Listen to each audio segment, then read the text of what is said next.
Welcome everyone to Simply Bitcoin. We break down the news from Twitter, the daily fail, meme review, software releases, hardware releases, and the websites by plebs. All right, we're going to the numbers. Let's do it. Number time! Sponsored by... Number Time is brought to you by Bitcoin 2022. It's the largest Bitcoin conference ever. Take advantage of the link down below for 10% off. At the time of this recording, the block height is 708,090. The Bitcoin price, 63,040. Chain rewrite day, 772.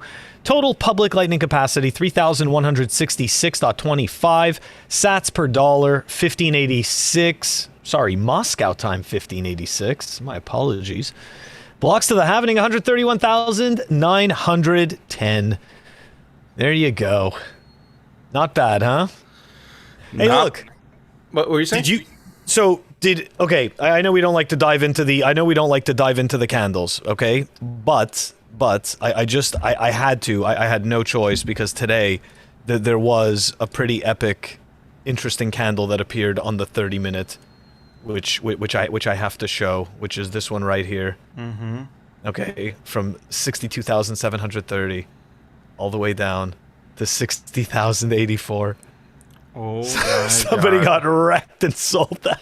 Well, I you know what? I'm happy that you brought that up because, dude, that is like such a good example of why you shouldn't trade, right? Like if you just stay humble, stack sats. And another thing that I wanted to mention was that Zero Hedge actually tweeted out like, you know, Bitcoin dropped 4%. But it's funny because we already made it back up, right? And I'm sure he was tweeting, you know, from a place of like, oh, it's down 4%, it's going to keep going down. But it actually just recovered in the same day. Bitcoin is freaking crazy. But another awesome thing that I wanted to show, Phil, before I get your thoughts, check this out. I got a Glassnode thing or membership, whatever. So we're going to give you guys even more numbers, but you guys know the drill. We're not going to show you Hopium or on-chain metrics or just like we're not Clemente, we're not Willy Woo, none of those guys. But what we are going to show you is actual signal, okay? And then you guys be the judges of what that means, right? So really, really bullish, guys. Check this out. This is the number of Bitcoin addresses. As you can see from 2010, this thing has just gone parabolic. Now, what could you surmise when you see something like that? That is the amount of people coming on to the Bitcoin network, right? The amount of users coming onto the Bitcoin networks. That is one of the metrics that the big guys use to kind of make that calculation. Which, at the end of the day, if you put the price aside, what matters is that more and more people use Bitcoin. They opt out of the system. And that's exactly what that metric is showing. So it's incredibly bullish in the sense that, put the price aside, of course, in the sense that the Bitcoin network is growing and more people are opting out of tyrannical money. Phil? You know what? That chart looks a lot like the Bitcoin price. It does. But dude, it's actually fascinating that you said that, Phil, because it does, but without the valleys and the peaks. Yes. You know, it's just like, because there's just more hodlers, right? Like that's what ends up happening because, you know, like usually you start off with a small amount, then you start to learn and then you're like, okay, nobody can take this from me. Then you learn a little bit more and you're like, okay, this is hard capped and nobody can change the rules. You know, and then you start paying a little more attention to the news in the world around you, and you're like, okay, this makes sense. You know, and then that number go up. It's so true, dude. You see all the craziness going on in the world, and you're like, Bitcoin sounds like a good idea. You know, yeah. But you know what? No, but actually, hold on. I just want to add to that, right? Because a lot of times we do get compared to the doom and gloom gold bugs. Okay. Bitcoiners are not doom and gloomers, okay? We are not doom and gloomers. We anticipate an amazing future, okay? We don't need the world to crumble in order for that future to occur. You got to understand, the fiat system isn't going anywhere, Okay, there are tons of people that we're talking, millions, if not billions of people still completely, hopelessly lost in that system that completely believe in their governments and that they can petition them and that things will change. And that's perfectly fantastic. Okay. But the reality is that if you don't believe that that's entirely true and you'd like an alternative and be able to store your value, there is Bitcoin. There is the real thing. So, you know what? It's like we don't believe in the doom and gloom because even in the best of times, Bitcoin will flourish, right? It's like that's the thing. It's resilient in the worst of times, and it's fantastic in the best of times because it has a proper monetary use case and and it has the proper censorship-resistant qualities that we're looking for. Absolutely, and gold was never viable, and the reason it was never viable is because first of all, it's too heavy. The friction is very high. Try sending gold to someone overseas. You have to rely on a third party. You have to rely on a custodian, right? And if you want to change the political system in your country, there is only one way to do it, and that is separating the money from state. And only Bitcoin allows you to do that. Why? Because it's not an alternative. It's a parallel monetary network, right, that can't be controlled or influenced by governments, right? So you could be living your life completely independently. Picture this future, right? You're living your life completely on Bitcoin, and you buy your groceries, you buy people, all within the Bitcoin network, and governments can't touch that, right? That's the benefit of Bitcoin. Now, if you live in a tyrannical country, right, you live in a communist country, right, dude, Bitcoin is extremely beneficial to you. Even if you live in the West, right, that's going down the tyrannical lane, again, it's extremely beneficial to you because, dude, governments can't influence it. They can't debase it, right? So gold failed where Bitcoin succeeded. But at the same time, I like the gold bugs, dude. But hopefully they learn, right? And they don't get so attached to their investment, Peter Schiff, right? And they really open their eyes and say, okay, this is an alternative. And look, I'm not bashing gold at the end of the day. If you have actual physical gold bars, dude, hold them at home. Like, I'm all for it. But try sending, Phil, I can't send you, I'm throwing a ballpark number, guys. Not that I have this or would have that. But, Phil, if I sent you $100,000 of Bitcoin right now, I could do it theoretically, right? If I had it, if I could do it, right, you'd be able to receive it in 30 seconds. You get what I'm trying to tell you? So, like, dude, like, that's the benefit of Bitcoin. That's the innovation. And with shitcoins, you could do that type of transaction. But again, the monetary policy is in the hands of a few. Just like the fiat system is in the hands of the elites. In the shitcoin system, it's in the hands of the shitcoin elites, like Charles Hodgkinson, like Brad Garlinghouse, like Vitalik. But anyways, Phil, it's time for The Daily Fail, sponsored by... All right, everyone. The Daily Fail is sponsored by Amber.app. It's Bitcoin made easy. Amber's the easiest way to invest in Bitcoin, make an instant purchase, set up a reoccurring investment. The link is down below in the show notes. And now, a message from Yellow. Amber, the smart way to stack sats. Okay. I'm going to go and dive back into the NFTs a little bit. And this video was brought to us by Icosonaut, Sai. And it was hilarious. So look, I think she gives a fantastic description. Okay, she gives a description of what NFTs are, and we are going to dive into this little video before we actually dive into this week's fail. Such an exciting time in the space. A whole new generation of creators. It's so much more than just owning a JPEG, and I totally understand why that is. Open source blockchain, Web3, metaverse. They're essentially tokens which are not fungible. Can't even name all the exciting stuff happening in the sense that you couldn't funge them. Jack's first tweet. I mean, thank God that's an NFT. It's not ownership, but it represents ownership. Every day, oh my God, there's a new one. Deregulated. People. They really had a moment and I thought it was over, but they're still here. Frankly, I think it begs the question, what is art? Pretty late in the game not to understand NFTs. G-Way. Go away. Is it art? They've been around for, actually, I have no idea. When that picture of a rock sold for $1.3 million, that's when it clicked. I'm in a Discord. Why hodl Bitcoin when you can have your Twitter like real is out in March? DAOs, that's different. The same people are doing them, and I totally understand what that is as well.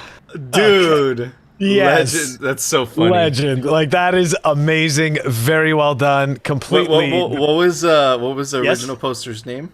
The original poster is actually her. Okay, she's the artist. It is Alexis Gay, type A comedian, host of Non-Technical Pod. Dude. Pretty cool. Yeah. Legend. Anyways, total legend. Fantastic work. Fantastic work. Let's dive into this week's fail. On the path of NFTs now, right? NFTs, it's more of this decentralization, right? You own this hash, everything is great. So this is going to beg the question, right? What we just heard in that video, it represents ownership, not actual ownership. I think this is a case for this. Let's take a look at Calvin Becerra. Let's see here. Motivational speaker, high performance coach, entrepreneur. All right, good stuff. Update. OpenSea at Rarible NFT trader. All have done the right thing. They all banned my stolen apes from being sold on their sites. No one wants to buy a stolen car, yet alone stolen art. Attention hackers, you better start negotiating with me if you want any more ETH or none. Watch this, Nico. It's happening right now. He actually can't stop what's happening right now. Can't stop it. Can't stop it. I'm gonna go freaking print it. I'm gonna go print it. Yeah, I'm gonna put it on a mug. Boom. You know, we're gonna make keychains out of it. Yeah. Boom. Just like that. Yep, because I think the hash is worthless. I don't care about the hash. He cares about the hash. That's what he paid for. He doesn't. They don't realize they didn't pay for the art. They didn't pay for the art. It's, oh my god. Okay, here we go. Let's keep going. So here we go. We've got Jeds. They are mine now. Oh, look at that. Now he owns them too. Or she. They own them too. All right, great. Not your keys, not your JPEGs. Yes, that's right. No, but go up, read that one, dude. It's hilarious. This? You wouldn't like this one? You wouldn't download a car. You wouldn't download a car. But it's not a car. It's a JPEG. Oh That's all it is. It's a JPEG. All right, let's continue on here. Because this does get cringier, right? This is fantastic. Actually, we got tagged from Optimist Fields in this one, and the Cooge, to be honest. Okay, we got tagged by 2 people in this to bring this on. So take a look at this, okay? I contacted the FBI field office and gave them everything. So I want you to think about this. I want you to think about this. He owns the art. He owns the art. He has the piece. He has the hash. But yet he contacted the FBI because somebody else took the JPEG. Look at this conversation. Okay, so this is him obviously arguing this. Okay, I'm not changing my PFP, still my ape. You know, LMAO, you understand, this image still belongs to me even though I don't have ownership of the NFT. Invalidates the entire reason you guys claim NFTs have any value or use, right? Guys, this is fantastic. Sorry, because this whole thread is a complete mess, okay? And really, there was a lot of digging through it, but this is the actual original, you know, the original tweet from him, okay, explaining what happened. So major news, all 3 of these Bored Ape YCs were hacked tonight over Discord. Guys posing as buyers in Discord were helping me troubleshoot a problem we thought was happening. They walked me through language settings in my MetaMask and had me chose an option and took everything. We're gonna stop right there, okay? You guys understand exactly what happened here. All right, so this guy, people weren't even downloading his JPEG, so at least he's not that much of a fool. It was actual people that stole his NFTs. But the whole fail of this, okay, the actual fail here is that he went to the FBI for this, or claims to have gone to the FBI. This is what the failure is. This makes no sense. Okay, like, what do you think they're going to do? What do you think they're going to do for you? Like, I mean, I don't understand. I don't know. Look, I'm gonna read a little deep digger. I'm gonna read deeper. I'm gonna dig deeper on that. Okay, this is the second time a shitcoiner goes to the state. The comp hack, he accused people, the addresses were blacklisted, and he's going to report you to the IRS. Yes. You have another shitcoiner saying, you stole this picture from me, And because technically they didn't steal anything, they didn't steal the hash. They stole the image, right? They stole, copied of an image, right? So it's like, but their reflex reaction is to go to a central authority because their coins, their shitcoin is centralized. In the case of the NFT, the person that designed the smart contract is God. In the terms of Ethereum, the god of Ethereum is essentially Vitalik. We've shown you many examples on the show, episode after episode after episode. If Vitalik snaps his fingers, they change the mining protocol, right? So again, like, when you buy a shitcoin, an MFT, well, you have to realize you're buying something from an individual that has the ability to dictate the monetary policy and play God with that smart contract. And you find yourself in these situations time and time again when the smart contract creator, he just goes, boop, and the money's gone, right? Like that South Park meme that we can't play, but it's hilarious, and it's gone, right? So, like, dude, it's just...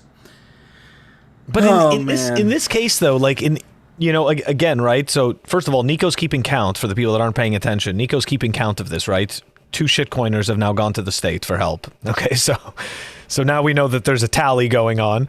All right, but more important, I should say more importantly, but on a different note, it just, I find it absolutely insane, right? That people like, look. I have been not just rug pulled, but I have been hacked myself, okay? I know, and don't get me wrong, but if a person is truly honest with themselves, they weren't hacked because of anything besides their own stupidity, okay? Look, at the end of the day, like, that's exactly what it is. I know people don't want to accept personal responsibility, but like I personally did, like, I'm like, okay, like, I recognized what I did wrong, okay, and what I should have done differently, and you pivot. That's what you do. You learn. Like, I mean, if we are serious about quote unquote, decentralized money and having ownership and all of this stuff, this is part of ownership, right? Part of ownership is being more conscientious. And if we're not conscientious, unfortunately, we learn and we get burned. And this person, these people, they sit there and they live in this fantasy. Okay, I'm sorry, but the shitcoiners do. They live in this fantasy of like, oh, decentralized love, everything is wonderful. But these central entities, like you've said, Nico, they're not decentralized. None of this is, because every single time there's a problem, what do? They go and they cry to an authority. Mm-hmm. And it's a Freudian slip, dude. It reveals who they truly are, But oh man, Phil, that was a delight. Thank you, Phil. I appreciate that. That was quite a journey you took me on. Yeah, I mean, don't get me wrong. That one was given to us like 3 days ago or 4 days ago, and I haven't had a chance to show it until today because other stuff came up that was like, just we had to report it at that moment. But this was like, okay, I have to we have to go through this because it makes no sense. Absolutely. And that being said, guys, let this be a lesson to you. This does not happen in Bitcoin. Stick with the signal, and the signal is Bitcoin. That is how you win the revolution. The shitcoins are noise, right? But anyways, Phil, it's time for the Daily Meme Review, sponsored by... The Daily Meme Review is brought to you by Citadel 21. Get yourself the best Bitcoin cultural zine. It's news by plebs, for plebs. Get yourself a physical copy. There's only 1,000 made per volume. Check out the artwork. It's sick. Citadel21.com. All right, everybody. Check this out. And this was what I was talking about. It wasn't Zero Hedge. It was actually Walter Bloomberg that actually said that Bitcoin falls as much as 4.3%, then it made it up. But anyways, check out the plebs. And this is why memes are so important, right? This is by More Grams. Bitcoin falls as much as 4.3%. This is what a true pleb does. I sleep. Bitcoin is still producing blocks on a 10-minute schedule with fixed supply. Real shit.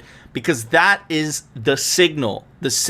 Again, if you want to take a look at Bitcoin's health, take a look at, are the blocks still coming in? And take a look at the hash rate. And take a look at the amount of nodes on the network. That represents the health of Bitcoin. the price is going to do its thing. It's going to go. The NGU technology keeps going up. Number one, because they can't stop printing. And number two, because Bitcoin has absolute scarcity. It has an absolute cap supply of 21 million. And every 4 years, the next one is 2024, there is a supply shock caused by the halving. Anyways, moving on to the next one. Psychedelic Barto. Definitely a pleb legend. Definitely give this guy a follow. Money doesn't matter. Money doesn't matter. Rich people. Looks don't matter. Attractive people. Proof of work doesn't matter. People who pre-mine. Savage, Barto. Savage. Well done. Well done. Anyways, moving on to ShakePay. Bitcoin is too expensive. I can't buy it right now. Don't make me tap the sign. Friendly reminder that you don't need to buy full Bitcoin. You could buy $1 of a Bitcoin right now. Very, very cool. Very cool. And next one brought to us by Spinte. Definitely a legend. Keynesian economics is a scam. Are you really going to try to dismiss an entire scientific field? Yes. Oh, man. It's true. I love memes. They're just so effective at portraying a message very quickly. And for that, Phil, I'm going to give it a very special score. I finally caved, and I finally brought myself some Crocs. Highly recommend them. They are... I get it now. These things are so freaking comfortable. They look ugly as shit, but they're comfortable as shit. And that's why I buy. I could care less about what things look like at this point. I just want to be comfortable. When the price of Bitcoin, when the price of Bitcoin keeps going up, I'm going to look more and more like a homeless person because of OPSEC. And also because I just don't care. Anyways, Phil, what are your thoughts? Freaking Crocs. I gotta say, I was totally disappointed with those when I got them. I was like, well, this was garbage. Anyways, but that's okay. To each their own, right? Like, it's, everybody's got their thing. Don't walk long distances in them is all I have to say. It's all I have to say. Anyways, I am going with fidget spinner. Oh, spin it for everybody. Fidget spinner. Say something so it switches to you. Fidget spinner. Oh. There you go. Okay, awesome score. Those are some very awesome scores, except for the Croc, because apparently you don't like them. Well, it doesn't matter. It doesn't make a difference what I like and what I don't like. It's our show, and we get to express our opinion. So there you go. You know? That's true. But anyways, guys, we want to say what we want. We won't censor ourselves. Almost. Almost get to say what we want. YouTube. So, guys, do you agree with our scores? Do you disagree? Let us know down in the comment section. And, of course, join our Telegram group. Link us some Bitcoin memes to review. Because a Bitcoin meme review. And we need some memes to review. But anyways, Phil, it's time for the Daily News, sponsored by... Daily News is brought to you by Cloaks. Get yourself a 3D printed Bitcoin grenade and take advantage of the link down below for 5% off CryptoCloaks.com. For example, one of the reasons why I decided to talk about the need to deal with the operation and the gouging that occurs in some of the pricing of beef and chicken and other things is that that's why I indicated to you we're going to look at whether or not there's a violation of antitrust laws and what they're doing. So there's a lot to look at, but the bottom line is that I think that anyone who would prefer, as bad as things are in terms of prices hurting families now, trade this Thanksgiving for last Thanksgiving. Okay, so hold on a second, because there was Phil. Before you. Wow. Okay, there was a ton of signal there. Okay, first of all, let's get something straight. We don't lean left. We don't lean right. We lean for Bitcoin, right? So if it was a Democratic administration, we're gonna stay neutral to them. If it was a Republican administration, we're gonna stay neutral to them. What matters here is Bitcoin. That being said, dude, they're getting you ready, right, for this idea that it isn't the record amount of money printing that's causing the cost of food to go up. They're passing on the blame strategically on the companies. They're saying it's the companies that are responsible for these prices. I'm a small business owner, and I actually sell food, okay? And here's the thing. If I raise the prices and my competitors don't raise the prices with me, they don't raise them with me, no one's going to buy from me. They're going to buy from my competitors. The reason I raise prices, and I have raised prices recently, is because my cost of goods have gotten more expensive. But they're psychologically preparing you. They're trying to convince you that it's not their fault. It's your fault. And they're getting you prepared also for price controls. Why do you think they're getting prepared for price controls? Because they see on the horizon what is coming. And what is coming, and we've been covering this, not only have we been covering this, Ron Paul, Crack Up Boom, the Kaiser Report has been covering this on the Orange Pill podcast, Max and Stacy's podcast, which I really recommend you subscribing to. Their episode today was called The Crack Up Boom. We all believe, the Bitcoiners believe, that inflation, hyperinflation, is inevitable. Including Jack Dorsey, the CEO of Twitter, that happens to be the CEO of Square, that happens to be a huge financial services company. So this is getting really scary, Phil. The wording there is, yes, we're aware of the high food prices. It's not because of the record money sprinting.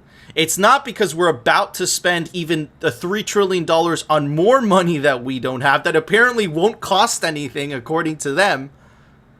It's the business's fault. It has nothing to do with them. It's your fault. And remember what he said. Prepare to have a lower Thanksgiving than the year before.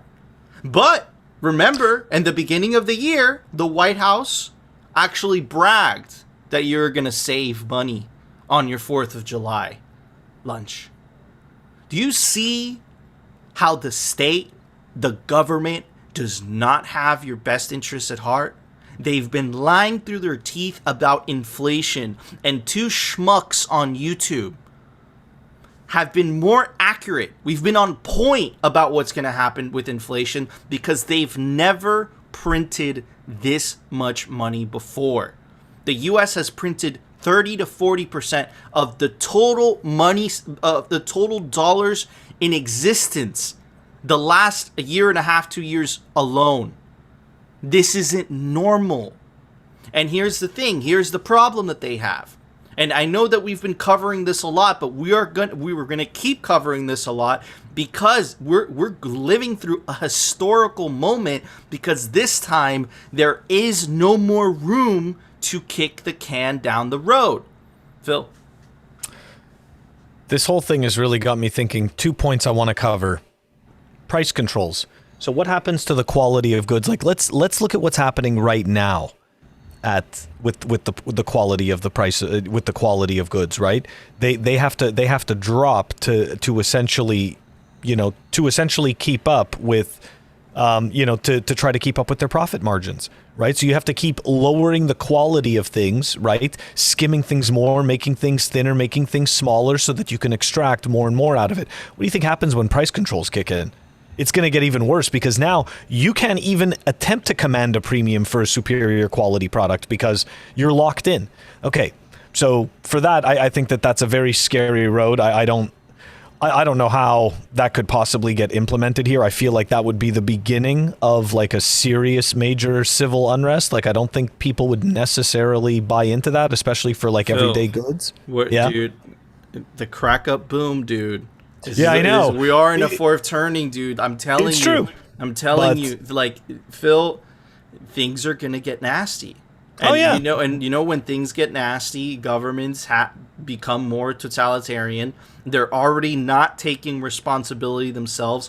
They're blaming it on businesses, right? The inflation is caused by price gouging. You know how insane that is, dude? And they're spouting stuff like this infrastructure bill is not going to cost us anything, dude. Like they've been lying about inflation, dude, for the last year. These people have lost their minds, dude. And the worst part is that it's the citizen, it's the average Joe that, like they did in 2008. This was Main Street that bailed out Wall Street, right? It was the middle class and the lower class that got the most hurt. Wall Street got bonuses, right?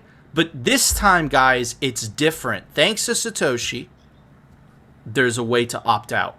Opt out of the madness. Anyways, Phil, what are you saying? I just want to add that my other point had to do with Thanksgiving, okay?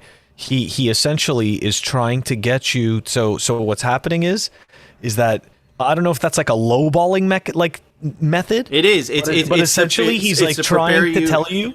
It's preparing you for lower expectations. Yeah, no, for sure. Like we are in the revolution of lowered expectations. Like that's exactly what we are in the middle of. But essentially what he just said was, you got to trade this Thanksgiving for last Thanksgiving, saying, look at how much worse things were last year and look at how much, because remember, right? He's campaigning at the end of the day. He's a politician. He's a salesman, right? He's standing up there and he's selling a narrative. So, like he's trying to make it look like, look, we were worse off last year. Look at us now. Like, who's he kidding? Like, and I'm really sorry to say this, but he's jumbling words together and they don't even make sense. So this is really scary stuff. Like, I mean, you wouldn't trust a person like that working in your company, talking to your customers. Like, think about that for a second. Dude, it's absolutely scary. And here's the thing, right? Is because they're getting scared too. And of course, you guys know the drill. We are simply Bitcoin. We bring the receipts, right? They could no longer sell you the taper off narrative, right? So essentially this came out today. Today essentially was the Powell meeting, the Fed meeting. It's on Wednesday, right? And they essentially talk about the monetary policy moving forward, right? And here's the thing. They feel like they're losing control on inflation. Check this out. Powell, transitory. Remember, they kept saying inflation was transitory for a year. Phil and I were the only ones to tell you. I mean, Max and Stacy and a couple other Bitcoiners are telling you it's not transitory. They can't pull that off anymore because it's becoming so apparent. Transitory is a word people have different definitions for. Now he's changing the definition of vocabulary. We took a step back from transitory in this statement to show uncertainty. Again, you see, he went from inflation is frustrating. You had Christine Lagarde a couple days ago saying we did some soul searching to see. Do you see? Remember, these are highly educated people, and these are the best things that they can come up with to explain what's going on. And now to kind of end up the segment, right?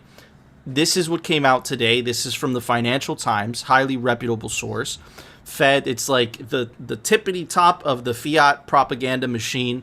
Fed to start winding back $120 billion a month stimulus program. Remember, we've been covering, we told you guys a couple days ago that the Fed is buying I saw 80 billion, but apparently it's 120. It's even more than we reported a couple days ago. $120 billion of asset purchases, because remember, it's called the Mandrake mechanism. That is how the Fed justifies the printing of money. They issue treasury bills, treasury bonds, right? They offer them to the open market, and then the open market buys them, and then that's how they justify the printing of money. But here's the thing, no country on the face of the planet, including the Norwegian Sovereign Wealth Fund, the Saudi Sovereign Wealth Fund, none of those sovereign wealth funds have this type of cash. $120 billion. Who is buying all this up? The Fed themselves. So what they're trying to make the argument in is we're going to taper off. We're going to taper off the purchases of assets.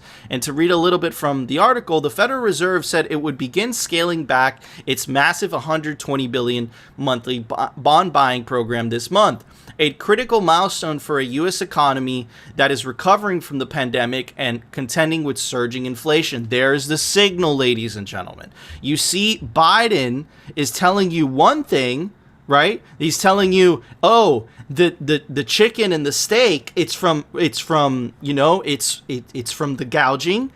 But here's the signal. It's not that. It's the surging inflation, and it has them scared, right? The decision is the culmination of months of debate among Fed officials about the level of support the world's largest economy needs as price pressures.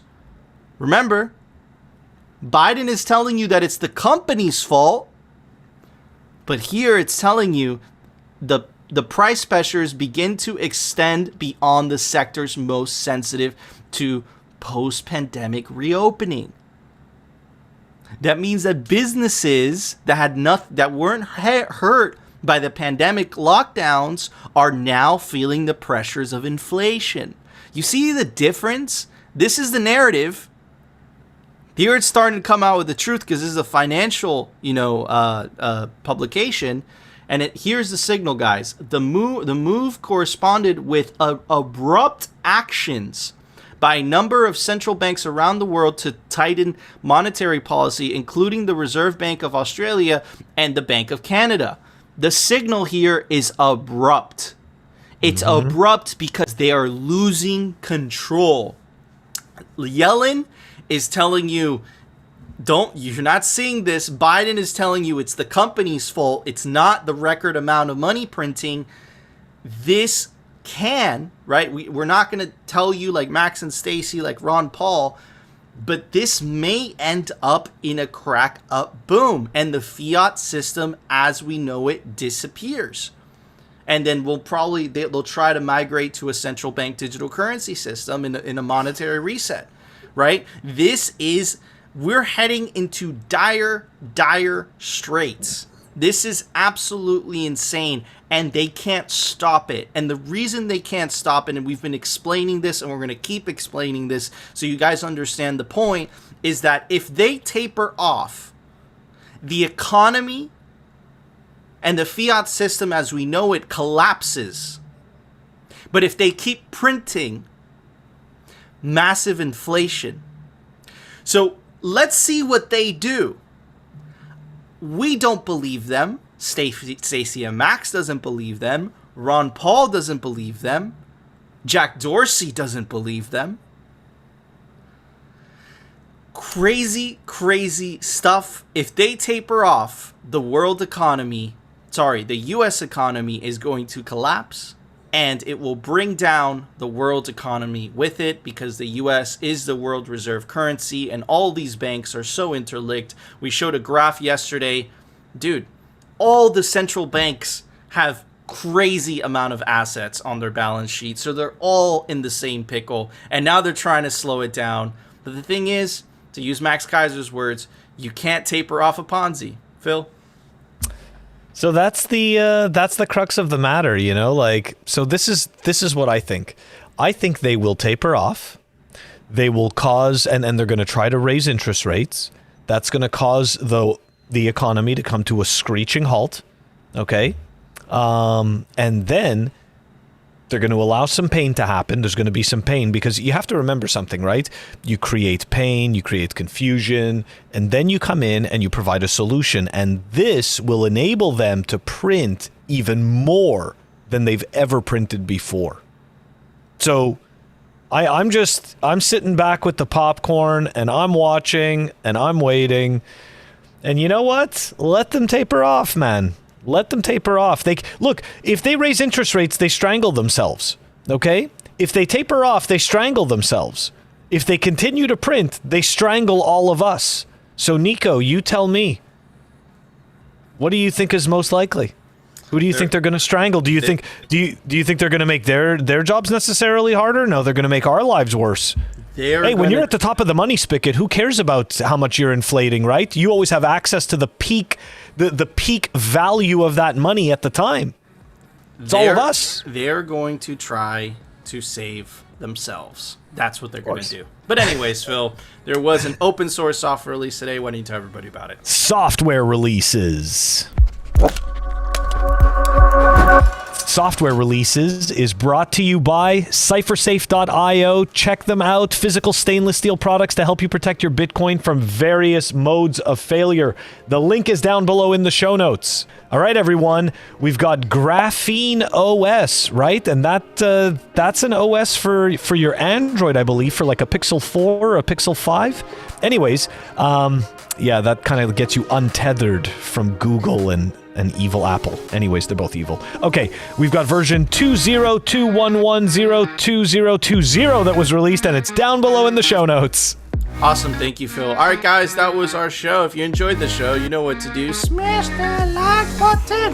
And of course, if you want to continue hearing the Bitcoin news, definitely consider subscribing. And the catastrophic fails, subscribe to Simply Bitcoin. And we'll see you tomorrow, guys, for another episode of Simply Bitcoin. Senile people with a lot of power are very scary.